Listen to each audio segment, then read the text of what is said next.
Hi, what's better today? You're listening to the Leadership Advantage podcast with me, Dr. John Kenworthy, and brought to you by theselsim.com. It's why some leaders thrive and others struggle. Hey there, this is John Kenworthy. Welcome to this week's Advantage podcast about how to align yourself to getting things done and enjoy success. I've always been fascinated why some people seem to achieve incredible goals, seemingly effortlessly, while others give up along the way. And others still may as well not set any goals because they've achieved very little. I'm sure you've set yourself a SMART goal, but have you achieved it? Goal setting, we know, is a powerful tool in helping you focus on a specific objective and getting your energy and resources towards achieving it. But did you know that human beings align themselves to achieving their goal in one of 4 ways?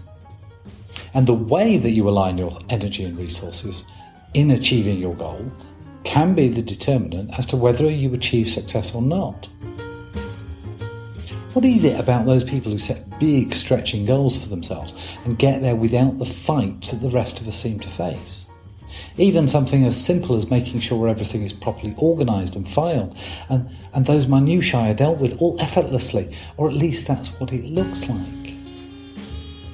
I recall going for a walk with my Godfather when I was a child with the dog, and we were walking down the river, and he shared a story about swans gliding down the river, elegant and poised, no trace of the furious effort beneath the water as they paddled against the current in search of the morsel of bread I'd just thrown.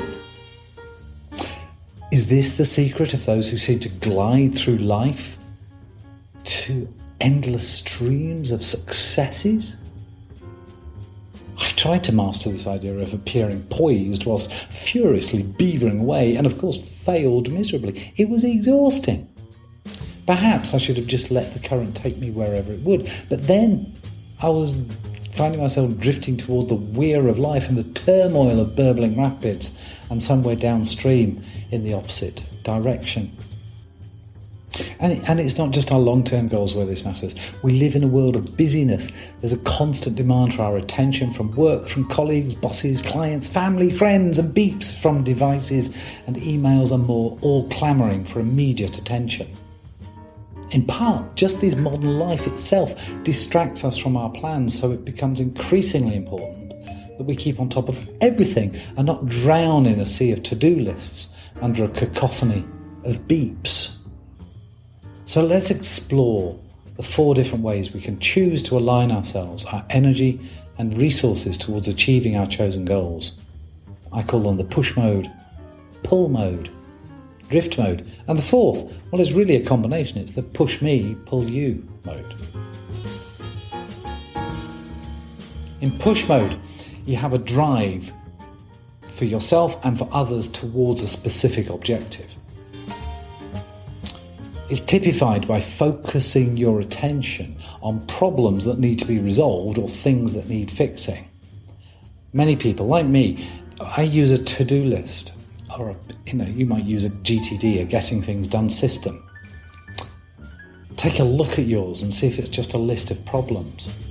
The downside of most to-do lists and most systems is that all the fun and creative or enjoyable things rarely make it onto the to-do list or your schedule.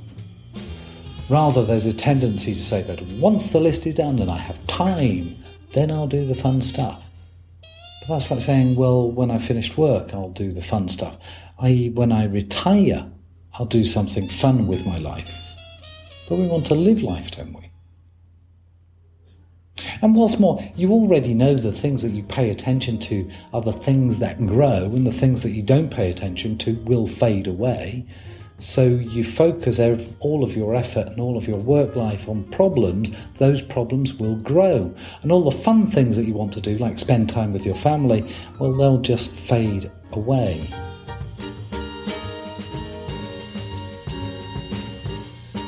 Perhaps we should focus a lot more on what really matters. Oh, but you don't understand, John. I have to get this report done. I've got a ton of emails to clear. I have to attend this meeting. I have calls to make to customers, and if I don't, I'll get fired. I simply don't have time to talk to people, take it easy, smell the flowers.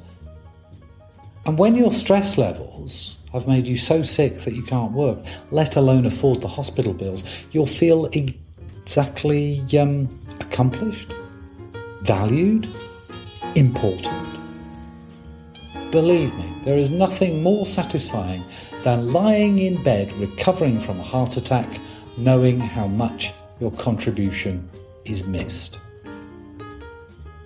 I'm not saying that these things, well, some of them anyway, don't need to be done, but that by not focusing all of your time and effort on them, they will and do fade away.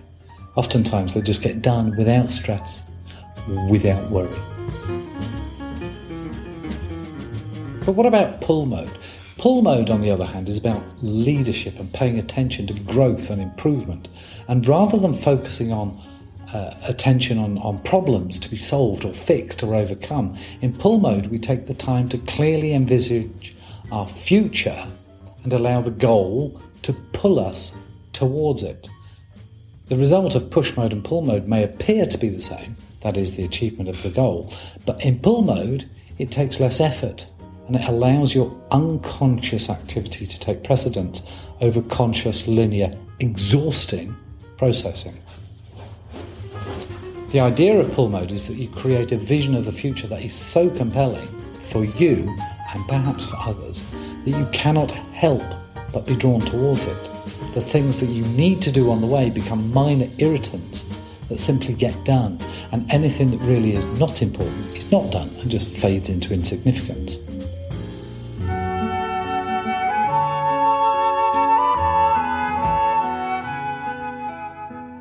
So what you want to be doing is focusing on your strength areas, the things that you are talented at, because you get those done effortlessly. And the things that are your weaknesses, some of them, yes, perhaps you have to develop. I have to do some filing. I have to do some accounts. And these are two things that I don't actually enjoy doing. I love teaching accounts, but I don't actually enjoy doing accounts. I can do the spreadsheets and everything else, but I am much better off if I spend my time doing things that I'm very good at doing, that I can do with the least amount of effort. And the same is true for you. Focus on your strengths, not on things that you don't enjoy or don't do very well. Use pull mode to do so. It will draw you towards, and you will get those things done. And if there are things that have to be done, you're going to have to delegate. And then you say, well, I haven't got anybody to delegate to. Find somebody to delegate to. So push mode, it's like putting the engine on. You've got to feed that thing with fuel all the time. It's constantly go, go, go towards a specific objective. Spot the obstacles, veer around them, jump over them, crash through them, whatever you need to do to achieve your goal. Very often people will run out of fuel, almost quite literally, and die along the way. In pull mode, we want that goal at the end so much, but we're going to use our strengths, we're going to use our knowledge and experience and understanding of the world to let it pull us towards it. But the vast majority of people I have seen and spoken to, they're not in push mode really. They're not in pull mode. They're in something we call drift mode. The stresses of push mode, always making things happen and forever coming up against obstacles and time wasters, causes many, many people to fall into drift mode rather than go into pull mode. Drift mode is quite different. It's somewhat New Agey in influence, where one just lets things happen when it's in pull mode. Call it karma, fate, life forces, whatever. It generally involves emptying your mind of worries and anxieties and just letting life happen to you. Whichever way the wind blows, you drift along with it. You might end up on an agreeable shore where you allow yourself to drift over the seas of life, or you might end up somewhere deeply unpleasant, or most probably you'll just continue drifting along. Pull mode is different because there is a clear and articulated vision of your compelling goal that is pulling you towards it. The aimlessness of drift mode may be refreshing for a while, but the anxieties of life will soon catch up and cause as much stress as push mode already does for the vast majority of people. And then there's the fourth mode, push me, pull you. This mythical creature in Dr. Dolittle provides this lovely metaphor for how many leaders feel about leadership. They are in push mode for themselves, driving the agenda and encountering resistance of their followers, who have to be pulled, some dragging, kicking, screaming in the chosen direction. No wonder many leaders are exhausted. They drive themselves to an early grave or opt out entirely and fall into drift mode. So how do you know which mode you're in? Well, do you take pride in hard work? Do you brag to people about working more than 50 hours a week? Can the company just not cope without you? Are you proud of that? Do you use to-do lists that you think that in order for things to happen, that you have to make them happen? If you answer yes to most or all of that, you're in push mode. Do you have a compelling vision of your future self? Find your work effortless, know your strengths, your talents, and that everything that needs to be done will be done? That sounds like pull mode. Do you have a sort of an idea about what you want in the future, and take it easy whenever possible and avoid unpleasant tasks? If they happen, they happen. If they don't, they don't. And you probably complain and say somebody else should be doing this for you. You're in drift mode. Surely it's better for your health to be in drift mode than push mode. Sure, I think it is. If you have a lot of savings or a rich mummy and daddy to fall back on. But if you have no goal in life, that's what you're going to end up doing, achieving no goal.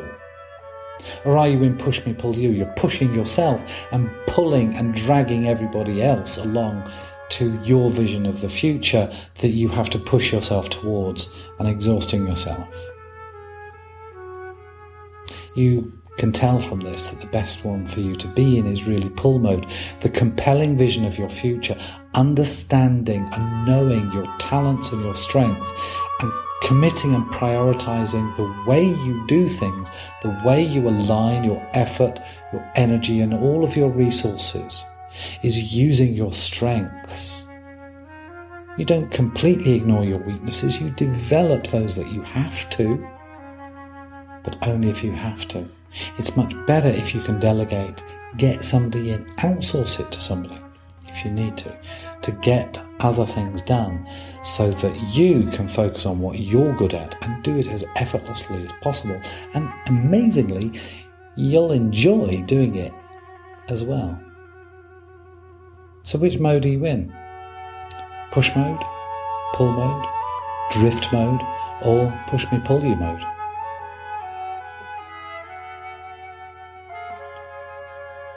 That's it from me for this week. Thanks for downloading this podcast. Please do send this on to a friend. Tell them where to download it. Get them to sign up for Advantage VIP so you can regularly get this. And hit reply. Tell me what you think of it, which mode you're in, and if there's anything I can do to help you, just get in touch with me.